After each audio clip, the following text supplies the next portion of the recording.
Hi, this is Mike with M Plumbing. In this video we're going to show you how to properly flush a tankless water heater and to do the service.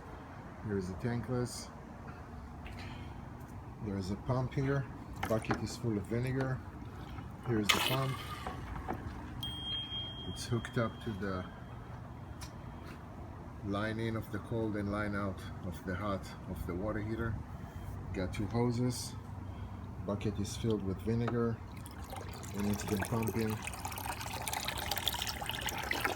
and circulating through the system for the last hour, and now the unit is properly flushed.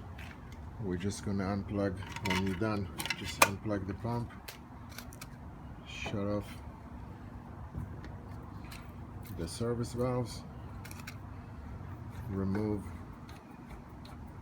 the two hoses,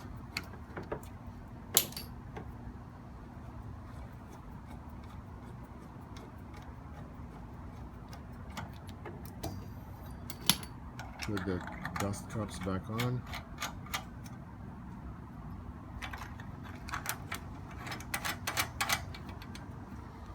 turn the cold back in, turn the hot, plug it in, turn on the gas, and it's back in service. Any more info, please give us a call at 310-600-6004.